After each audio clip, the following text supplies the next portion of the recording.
Hello! So this is the first day of Creative and Curious. This is a taste today. We're in Cockermouth. There's myself, Emma. Jermaine's behind the camera. Celine's going to join us tomorrow, so for today there's just the two of us.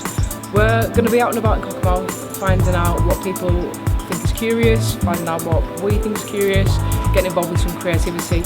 So we're here at the Cumbria Centre, Cockermouth's art venue. I'm just about to go in and collect the little brochures that we're going to be handing out as part of the taste today to get more people along for the experience days which are happening next week in Cockermouth.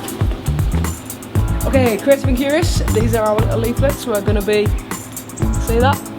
We are going to be out and about, handing these out, talking to people, and we're going to go to tourist information in a minute and get some maps, which is what this project's all about. Yeah, what do you know? What do you know? Max. Max? Yeah. Alright, so Max is a curious person. Do you live in Cockermouth, Max? Yeah. Right, tell us a bit about Cockermouth. It's boring. It's boring? Yeah. Why?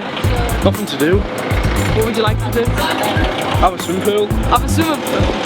Okay. Right, I've got a question for you. Right, this is to see how curious you are. See this street, yeah? Yeah. What's its name? Station Street. Right, there's no station on it though, is there? Why do you think it's called Station Street?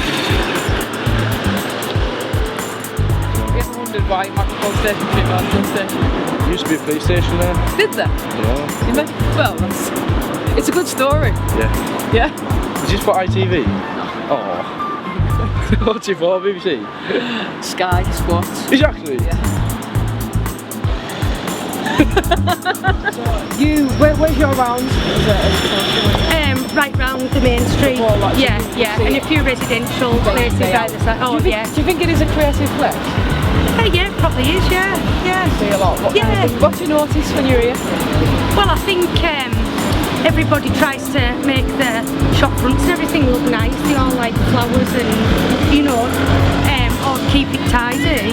Is there curious about it? So that's a bit odd about it. Odd? Oh, I don't know. No, I'd have to think about that one. There probably will be if I thought about it, but nothing comes off the top of my head. What's creative and curious about you? Oh my goodness, I'm on camera! Well, what's creative and curious about me is I'm a bit crazy, and when I'm in the kitchen on a Saturday morning, I look happy, but deep down there's a lot of anger. Yes, that's how creative I am. I can pull up a smile with a wink. Bye-bye! Okay, we're going to head out into Cockermouth now. It's a very artistic community, very artistic. Just the fact that we have 5 galleries in Cockermouth shows you, and each gallery has different artists. It just lets you know how many different artists there are. Yeah, I mean this is quite a hub actually, because the artists are really drawn to this place. I don't know if it's because it's so reflective and calm and, you know, white space with all the beautiful colours. But we get so many artists coming in that are just chatting about their work. Okay, so we've just been walking around a little bit, putting our leaflets out and about, and we've come into one of the 5 galleries that is in Cockermouth. We're in Artemis Gallery. You've just seen the owner and one of the artists in residence, I think I would call her there, who've been working here. And as we said earlier, this is a project that's about maps, so we're very interested to see over here. The idea of maps is already happening in Cockermouth. We've got this nice little booklet here, little notepad that is all made out of recycled maps. And you put all your stuff in there, so that is lovely. And that's where we are. We're in Cockermouth now. This is the Cockermouth area, and as part of this project, we're going to be heading out to Egremont, which is down that way, Whitehaven, which is that way, and Keswick, which is that way. So we're not quite doing all points of the compass, but we're covering 2/3 of the compass there. So yeah, this is Cockermouth, and this is where we are. So when you come to Cockermouth, what do you think of it? It's always been creative. It's alright. It's always been a place for the arts with the Kurt game and things like that. So it's definitely really always been creative. Does it make you curious about things when you come? What's going on? I used to market the town of Cockermouth, that's what it means. Right, I see. Years ago. I'm not from round here, so. It's a good place. It's a nice place, isn't it, Cockermouth? Yeah, I put it here, but you're right, yes. So, you know, it's absolutely not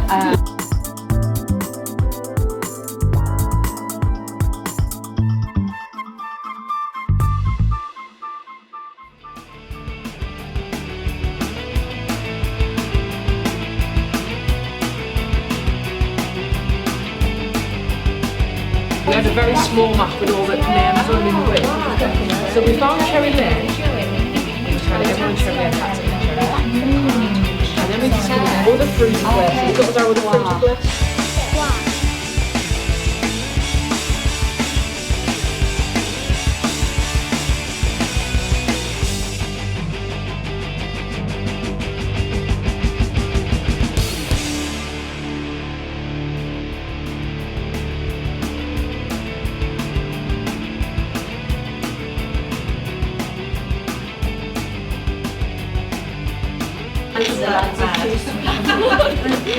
I always do this.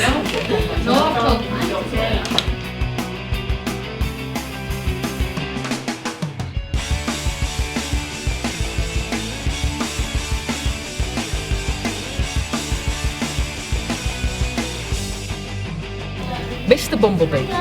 Mr. Bumblebee lived on Cherry Lane, Cockermouth. Cherry Lane is a place where people eat cherries. But Mr. Bumblebee decided not to eat cherries because he wanted to try something new. He ate all different types of berries instead of cherries. He went to Strawberry Howe to get strawberries, and then he went to St. Lemon's Lane and he changed it to St. Lemon's Lane so he could get some lemons. He went to Lonsdale Terrace and he changed that to Lemonade Sale Terrace. He decided that he wanted to find flower names in Cockermouth. He found Rose Lane and he smelled all the flowers which were roses. He picked all the flowers from Rose Lane and then they went to Dunmill Terrace, but he changed his name to Daffodil Crescent. Mr. Bumblebee flew to Durham Water Gardens and he changed that name to Daisy Gardens. Mr. Bumblebee was feeling much better now he wasn't having to eat only cherries, and Cockermouth was becoming a much nicer place. He went to Highfield Community Centre to see if Bob the Bumblebee was there. He knocks on the door. Bob says, "What do you want?" Mr. Bumblebee said, "Guess what? I've changed all the street names in Cockermouth to names of flowers and foods." Bob said, "That's awesome!" Bob and Mr. Bumblebee went flying around together so Bob could see all the names he'd changed. And Bob said, "It's a much better place now you've changed the names." The end.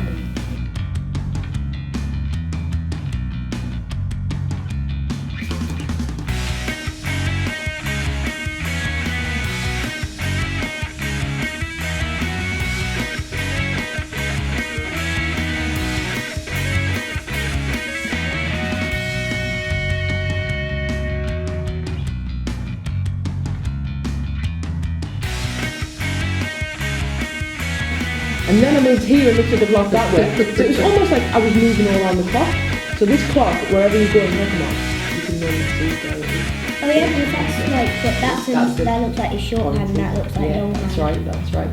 So that's it. Now do you remember what I said about the colour yellow, that the colour yellow makes me feel nice? Yeah. Can you find any yellow on there? There's yellow on that, There's yellow there. Now that was a hardware shop which sold keys, and it just turned out that everyone in Cockermouth seems to have one of these yellow keys.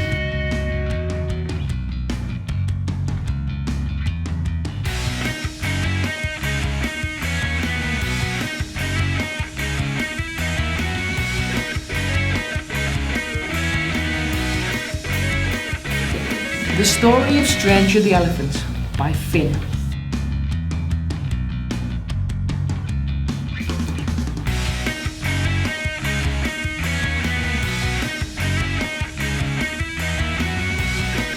The Girl's Adventure by Nadia.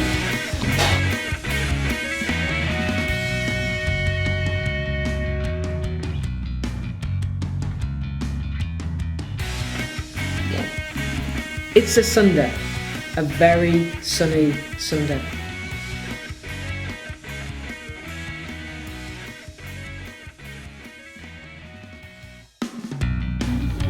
It was a nice clear morning in Saneth.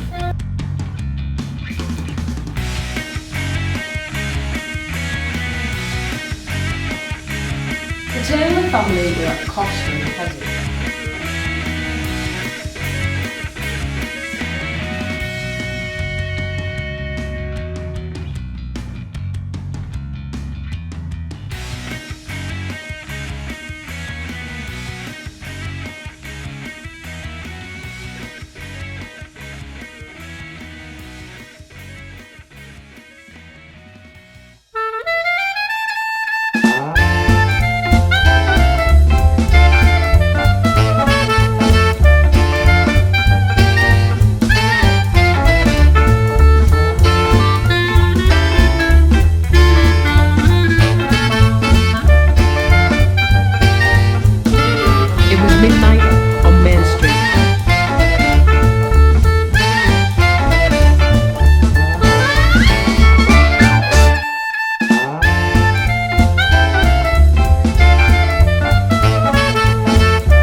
tempt bees. Amy was stood at the top of the hill looking out to sea.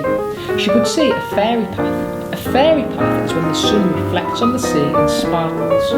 She rolled down the hill, watching out for Mouldiwarps. Anyone who's not from Cumbria might know a Mouldiwarp is a mortal. And she watched out for buttercups because she didn't want to squash them. She stood up and jumped onto the path off the benches. She slid down the stones on her bum. It hurt a bit, but it was fun. Amy saw the fairy path in the sea. Amy walked to the edge of the sand. She put her foot on the sea and discovered she could walk on the water. She decided to walk across the sea. She felt very excited. And then she saw someone on the fairy path who had wings. They came across and Amy followed the path. Amy's friend, who was also called Amy, was stood on the beach. She tried to run after her, but she couldn't walk on the water. She tried to swim to Amy, but Amy had already